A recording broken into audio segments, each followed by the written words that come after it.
Hey guys. Yeah, unlike Reese or Dimitri, I don't have a cool intro, but I wanted to share my thoughts on a duology of games that I've done Let's Plays of because I have a unique perspective on them.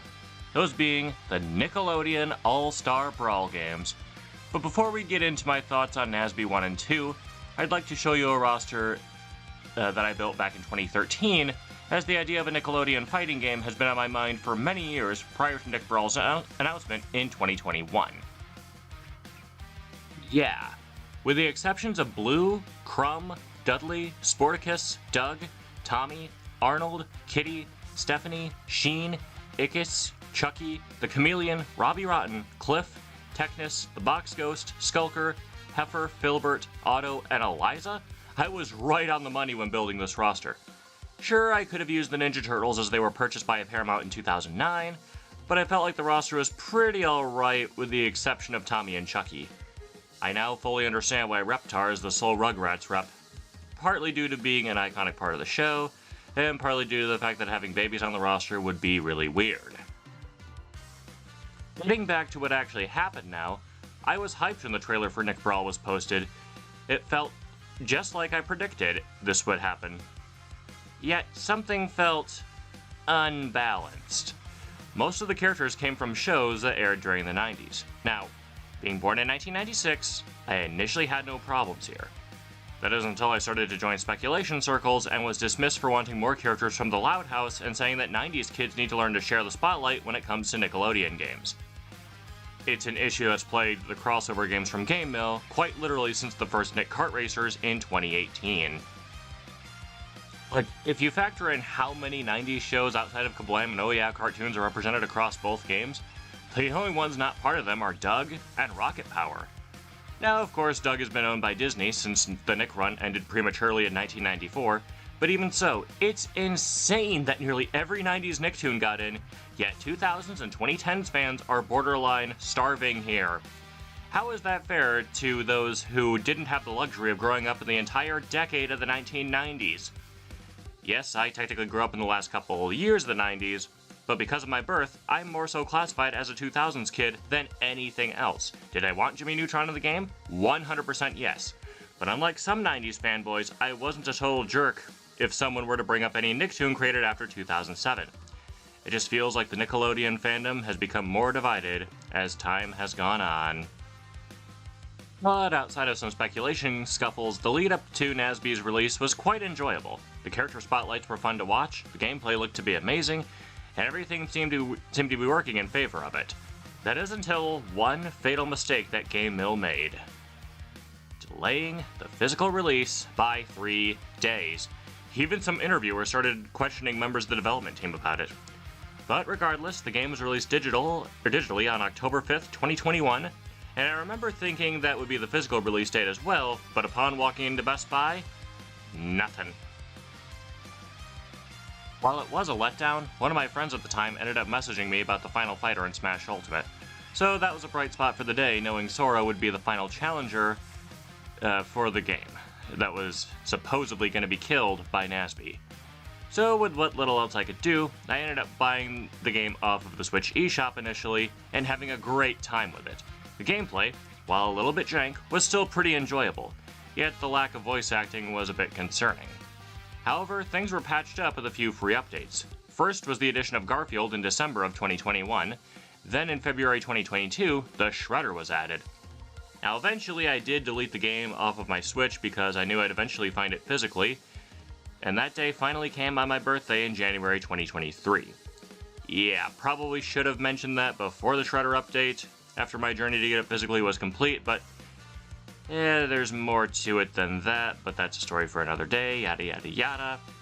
Anyways, the other update that made the game more enjoyable and alive was the addition of full-on voice acting, with nearly every character's original VA reprising their roles, though some had to be recast either due to their original VA's retirement, or in some cases, death. But even in the case of recasts, the new voice actors are perfect, especially Abby Trott as April, and Jim Cummings reprising his role as the Shredder. Something I did not realize until the update came out. Like, I knew he would be brought back to voice the cat half of CatDog, but I had no clue he was one of the several voice actors who filled in for Shredder after James Avery left to do Fresh Prince of Bel-Air. The others being Dorian Harewood and Townsend Coleman, if anybody's curious. However, before the voice acting update came out, DLC was announced in May of 2022, with Jenny from My Life as a Teenage Robot, Hugh Neutron from Jimmy Neutron, and Rocco from Rocco's Modern Life. Hugh was definitely the biggest surprise, as he was a meme pick who got in thanks to a campaign run by Mark DiCarlo called The Hugh Nation. Clearly the pie flag was flying high for Mark and his fans, and Hugh himself is a hilarious character to play as in NASB 1. As for what I think of Jenny and Rocco, they're good, but the sequel made them even better. But before we get to Nick Bralw 2 and my thoughts on it, I just want to say that even though I love both games, and proudly own both of them, I ended up buying them with my tax return earlier this year.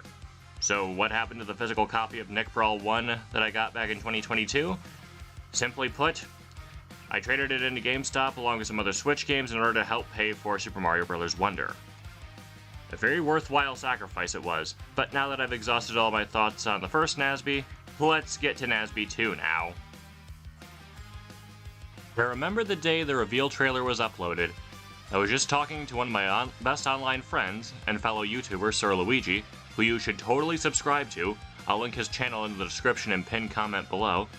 Anywho, he sent me the trailer while we were on a Discord DM chat, and right away, I got major war flashbacks to a point where I didn't even want to watch it right away. Just goes to show that Toxic Nick fans, who were in speculation with the first game, would be coming right back with even more insults toward me about being an all-around Nick fan, for once again wanting more Loud House reps outside of Lincoln and Lucy. Though nobody knew if anyone would be cut from the move to from the first game to the second game. However, a leak of the full roster was posted online, and let's just say, the Nick fandom had several questions. Questions like, will Leonardo and Michelangelo return? Is this really the full roster? Will there be DLC? As its November 7th release rapidly approached, everything was proven to be correct except for the 11 veterans from the first game who didn't make it into the second game's playable roster. Yes, having all 4 Turtles plus April and Shredder would bloat the roster with too many TMNT reps, but it still would have been cool. Luckily, Shredhead was still confirmed for the game, but as one of the bosses in the new roguelike campaign mode that I just finished in both regular and New Game Plus modes recently. But where NASB 2 really shines is in its gameplay. It was adjusted from the first and introduced the slime meter, which could be filled up by attacking enemies in different ways. In a sense, it offers a new way to play by having the meter be used for canceling into different attacks, powering up special moves, or even using your chosen fighter's ultimate move. As for my favorite newcomers, it's tough to pick just one, but my top 5 are Raphael, Donatello, Plankton, El Tigre, and Ember. Now that's just in terms of the base roster, but there were 4 DLC characters that came out throughout 2024. But before we get to them, let's talk about the campaign mode and how truly awesome it is. It starts off with SpongeBob teaching Patrick how to blow bubbles, and then a mysterious portal takes the Sea Star away to a strange place. So SpongeBob goes into the portal as well, and is greeted by Clockwork from Danny Phantom, who basically tells him that the greater Nick universe along with his world are both in danger thanks to the work of Danny's arch-nemesis, Vlad Plasmius. Gameplay-wise, it's a roguelike, and it's pretty straightforward. You go through arenas, play some minigames, regular fights, but because of its roguelike nature, once you lose all your lives, the path will reset. That's all I've really got to say on the campaign.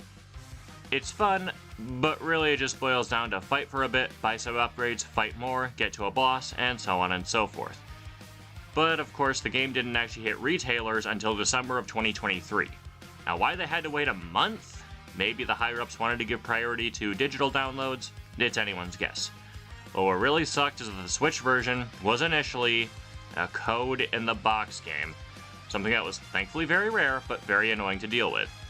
Now yes, I could have opted to get the game digitally like a normie, but I wanted to wait until a true physical copy was made. And lo and behold, my dreams were answered, and I ended up buying it off eBay with my tax return earlier this year alongside Nick Bralw 1 and several Monopoly board games. But getting back to the roster, yes, there are 4 DLC fighters that were released throughout 2024. those being Mr. Krabs, Zuko, Iroh, and Rocksteady, the last one being one of my most played characters in NASB 2. But overall, the Nick Bralw duology is a surprisingly good run of games. Should there be a third? I'm not so sure. War flashbacks would come back to haunt me, and I don't think I'm ready to open up those slime-infested wounds again. Thank you guys so much for watching. Be sure to like, share, and subscribe, and I'll see you all in my next video. Till then, I'm out. Later, folks.